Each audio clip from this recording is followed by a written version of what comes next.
लाजपत नगर में विजय नाम का एक लड़का अपने पिता किशन और माँ मालती के साथ रहा करता था। किशन रिक्शा चालक था और मालती शिक्षक हुआ करती थी। विजय के पैदा होने के बाद उसने काम छोड़ दिया था ताकि वो पूरा समय विजय पर ध्यान दे सके। शायद यही कारण था कि विजय पढ़ने लिखने में रुचि रखता था।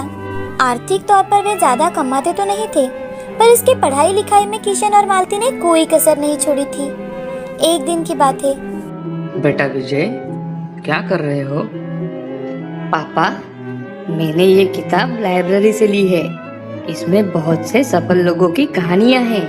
डॉक्टर, इंजीनियर्स, बिजनेसमैन और हाँ, आईएएस ऑफिसर, सभी के बारे में लिखा है इसमें। अच्छा, आईएएस से याद आया, एक समय मैं भी उसकी पढ़ाई किया करता था बेटा। लेकिन तुम्हारे दादाजी के देहांत के बाद घर की सारी जिम्मेदारियां मुझ पर आ गई, इसलिए मुझे रिक्शा चलाना पड़ा। विजय को यह बात बिल्कुल रास नहीं आई। उसने जैसे इस बात को गलत साबित करने की ठान ली हो, और इसी कारण वो अपने पिता से, पापा, मैं आईएएस की परीक्षा में अव्वल आके आपका नाम जरूर रोशन करूंगा।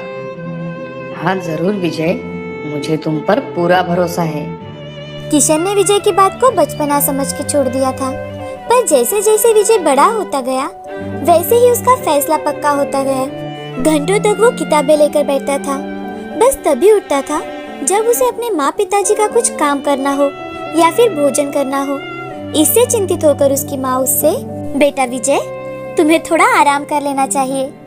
तुम्हारे दोस्तों से मिलो, थोड़ी बाहर की ठंडी हवा खाओ। माँ, मैं ये सभी किताबें दूसरों से उधार लेकर पढ़ता हूँ। मुझे ये सिलेबस इसी महीने में खत्म करना होगा, तो बाहर घूमने का समय कहाँ माँ? मालती को विजय का ये जवाब अब याद हो गया था। उसकी लगन के आगे अब वो भी हार चुकी थी। एक साल में ही विजय परीक्षा के लिए बैठने वाला था कि तभी एक दुर्घटना हुई जिसने विजय की जिंदगी को पूरी तरह से हिला दिया था।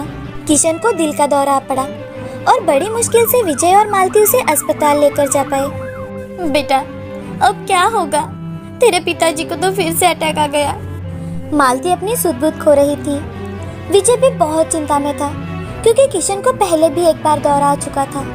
अब डॉक्टर ने किशन की जांच पड़ताल की और फिर विजय और मालती से, इनकी हालत देख के हमें तो लगता है कि इनका ऑपरेशन जल्द ही करना होगा, और जैसे कि आप जानते हैं उसके लिए बहुत सारे पैसे भी लगेंगे।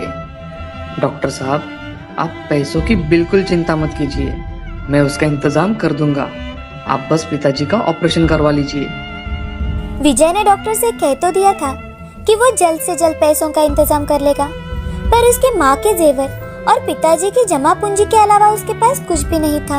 विजय अभी पढ़ रहा था और इस कारण वो कमाता नहीं था कि तभी उसकी माँ ने मायूस होकर उससे कहा, काश मैंने नौकरी ना छोड़ी होती तो इनके ऑपरेशन के लिए आज पैसे कम नहीं पड़ते। माँ, तुम पैसों की चिंता बिल्कुल मत करो, मैं कुछ भी करके पैसे ला दूंगा। विजय ने अपने जान पहचान के लोगों से कुछ पैसे उधार लिए, इस वादे से कि वो जल्द से जल्द सभी के पैसे लौटा देगा। फिर भी कुछ पैसे कम पड़ रहे थे। पिताजी की रिक्शा, जिसे वो सिर्फ दूर से देखा करता था, आज उसे चलाने के लिए विजय उसके अंदर बैठ जाता है। मन में डर और दुख भरा था, पर उसने हिम्मत नहीं हारी थी और लोगों से कहने लगा, अगले नगर या पास की गली में आपको जहाँ भी जाना होगा, किशन का ये बेटा आपको वहाँ पहुँचा देगा। तभी एक गांव के काका उसके पास आए और उससे, बेटा, मुझे अगले नगर में अपनी बेटी से मिलने जाना था, लेकिन उतने दूर जाने के लिए कोई तैयार नहीं हो रहा। क्या तुम मुझे वहाँ ले जा सकते हो? ज़रूर काका, क्यों नहीं, मुझे पैसों की ज़रूरत है, इसलिए आप जहाँ कहेंगे मैं वहाँ आपको लेकर चलता हूँ। तुम पैसों की चिंता मत करो, मैं तुम्हें जितना चाहिए उतने पैसे दे दूंगा। काका विजय के रिक्शा में बैठ गए और फिर दोनों चल पड़े। सफर में उन दोनों की खूब बनी। विजय ने काका को अपने आईएएस के पढ़ाई के बारे में बताया और काका ने अपनी बेटी के बारे में, जो आईएएस के लिए विजय जैसे बहुत से बच्चों को पढ़ाती है। नगर आने पर काका रिक्शा से नीचे उतर जाते हैं और विजय को भाड़ा देते हैं। अरे अरे काका, ये क्या, आपने तो 100 रुपए ज़्यादा दे दिए मुझे।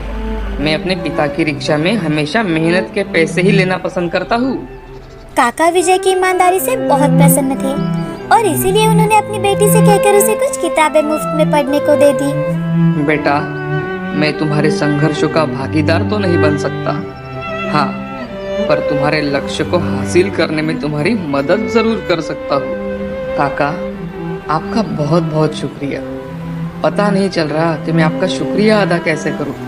पढ़ लिख कर अपना और देश का नाम रोशन करके। विजय खुशी खुशी वहाँ से चला गया। विजय ने अब रिक्शा चला के पैसे जुटाना शुरू कर दिया और इसीलिए वो दिन भर ऑटो चलाता और रात को पढ़ाई करता था। अब विजय रात को सिर्फ 4 घंटे ही सोता था। बहुत ही कम समय में उसने अपने पिता के ऑपरेशन के लिए जरूरत जितना पैसा इकट्ठा कर लिया और जल्द ही किशन का ऑपरेशन सफल रहा, परंतु उसे अभी रिक्शा चलाने की मनाही थी। इसीलिए विजय ही अपने पिता की रिक्शा को चलाया करता था। बेटे, मुझे माफ कर देना। तुम्हारे एग्जाम के समय ही मैं बाधा बन के बैठा हूँ तुम्हारे लिए। ऐसा बिल्कुल नहीं है पिताजी। मुझे ये मेरा सौभाग्य लगता है कि मैं आपकी देखभाल करने में सक्षम हूँ। आप मेरी परीक्षा की बिल्कुल चिंता मत कीजिए। मैं अपना 100% देने वाला हूँ।